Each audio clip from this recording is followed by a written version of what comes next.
ame arabala février kalo kile mugan ani woro samba flani mugan duru foli bi awi amnu me kan laje mali kono mali ko kayo bismillah bi anga kuno foni o keneka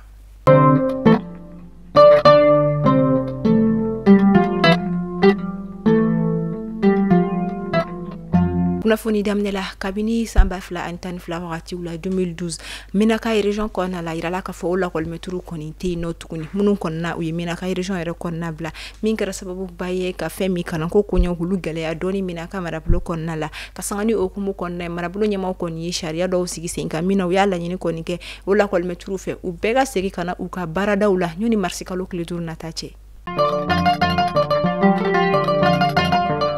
abeta dimaya biduru ani kelen bonya kola munu koni tumbora usigiro la ka sabu koni keni la kana balia munu yere konna musula ka bisaba ani duru koni be ala nga kuna foni on koni yira la ka fokuni dimaya biduru ani kelen koni segina kana bajangara dugu yere konna la mi yere konna femi équipe régionale yere koni u bismillah ka kila ka fulini bonya masigita kanyeshi uma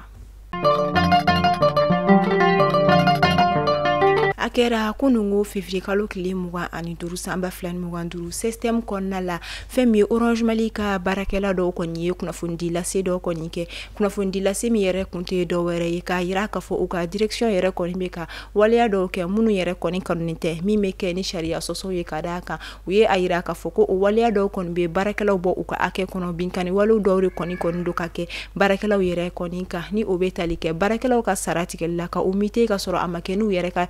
maruya umabo akalama wali maka wa gradi konika olajigi okama ukoni conférence de presse konika kunungu wala saka sika ma ukoni kula donia ukala hala ya uluchugo ya uka anika sika jabi jonjo koni soro uka direction ya rebulu anga Eric Keita lame wala saka familial chama soro dala jelembe ambi soro madaina parce que ko chama mbala kake anga direction fait Orange no et Orange Mali et ako nunuti ben sharia yere tabulu la afin folo e jumaye oye mo travailleur temporaire munu blala sans flacono mun beta fo ba kelena à peu près olu travailleur temporaire blala alors que inspection du travail ni direction nationale du travail fla beye 7 ka foko Orange Mali jota la mais anga direction mo mason kulu la mais o ko kera sans fla mo ba kelene blala anga sharia tomba ira dans le décret 313-2, en application de l'article 313 du Code du travail, que entreprise ou BCK, travailleur temporaire ou ta, pour des tâches non durables, bara munti me au bara de toko mission. Morobe morogene nunchela ulube Orange Mali la abe santani wolon vlabo. DNT fene ya yira. Ka foko fanga mumbe appliqué barakela temporaire ou ka faut de mako le lien de subordination juridique au lien de subordination bayira ka foko nunu barakela ou ye Orange Mali ka barakela ou de et d'ailleurs dépôt au Kera en décembre 2024 Orange Mali direction ya ka barakechuko be fali wala ça au lien de subordination nunu kana yetuguni. Donc, au RBA, au lien de subordination qui caractérise la relation contractuelle au Lukmbe. En retraité au Fene, au Lou Ninani Bakera ou Luko Orange Mali là, du fait de cette actuelle direction. Au Lou retraité au Ubekuka Hakechaman perdu au fil du temps. Noti Dokmbe en direction Nignonche, au Noti signé en 2015. On note que même permet au kataka pré-retraite la jona et entreprise bi jo musaka dokoro wala sa ukase ka pension complète soro. On note nana fallait 2024 ka appliquer rétroactivement, c'est-à-dire wati munu temena ka appliquer ulu wati nunu feneka. Ama deliko ye sharia kono. D'ailleurs l'article 2 du code civil rappelle que la loi ne dispose que pour l'avenir. Elle n'a point d'effet rétroactif. C'est-à-dire, charia tana taradomi abetaka katakadi. Mais atiseka sigako. Mais, moko chama bembi en retraité ou chela ou lutuka pension complète isoro. Et au feneka bouen depuis sans qu'elle ambeka en direction moko ameka 7 chuma o te kan jabi ni retraité nous fene betaka segena wala sa benga seka ke aki fin kumbubulo anga seka benke kolu aki nunu valider en reni nyonche mais direction ta la ka seka so ni be kunya jume fin de fonction ani rétrogradation, ça veut dire ni kun ye chef ye ubika chef ya tigɛ ubika catégorie bosi la k'i lajigin de catégorie alors qu'o ye droit acquis de anw bolo o kɛra anw na o fɛnɛ bi o bɛ charia la. Procédure de licenciement ou yo entamé contre moi-même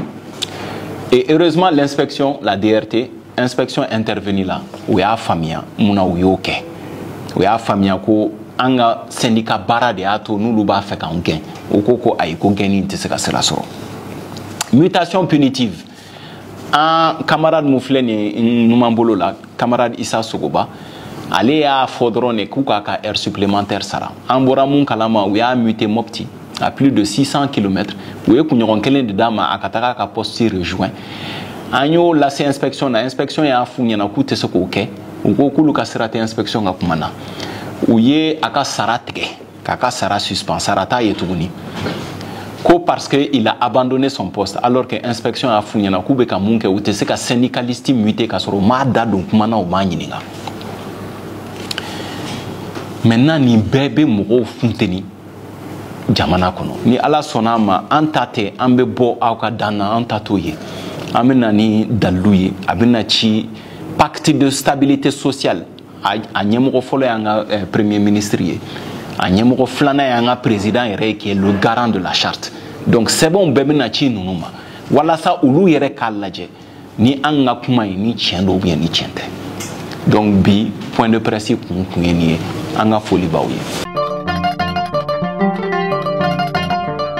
AEC kunnafoniyaw kɔnɔna la fɛn min ye Burkina Faso rue dɔ kɔni ale inauguré la ka sanga ni février kalo tile 22 tɛmɛnen min a bɛ fɔ ma ko une rue des étoiles fɛn min na a yirala k'a fɔ maaba 140 o ye figure nationale ni internationale yɛrɛ kɔni ni o bɛ tali kɛ seko ni dɔnko tigilamaw la cinéaste fo ka taa se sportif ma musicien leader politique ni olu la bɛ se ka Sadio Mané fɔ o la o kɔfɛ Didier Drogba ani maaba caman olu kɔni tasibila kɛra u ye ka sanga ni waleya ye. Ali bi AEC kunnafoniyaw kɔnɔna la Burkina Faso kɔ fɛ yen an ka jamana ministre ɲɛsinnen don seko ni dɔnko ma ni o ye ministre Mamoun Dafe ale ni a tɔɲɔgɔnkɛ min bɔ Burkina Faso Pengue de Gilbert Ouedraogo olu kɔni ye ka dɔn k'a fɔ convention kura dɔ kɔni bolonɔ bila min kɛra ka sanga ni tɛnɛndon février kalo tile 24 ye o tɛ dɔwɛrɛ ye partenariat min kɔni mɛna don FESPACO ale ni Biennale africaine de la photocopie o ni ɲɔgɔn cɛ walasa ka se ka seko ni dɔnko ani ka jako ɲɛw ka olu kɔni don bala ka taa fɛ.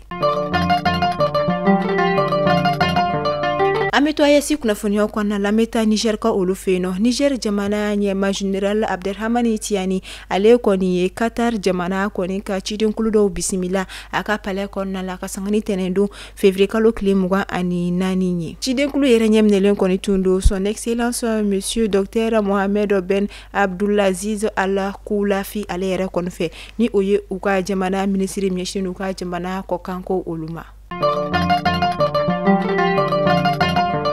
Mali kunnafoni bɔlɔlɔ sira lajɛbagaw ni bɛ dansigi kɛ an ka bi kunnafoniyaw la aw foli no fɔ aw sigiyɔrɔ la an b'a fɔ aw ni ce a ka lamɛnni ko ɲuman na Ala k'an si jɔ ka sinima kɔnɔ.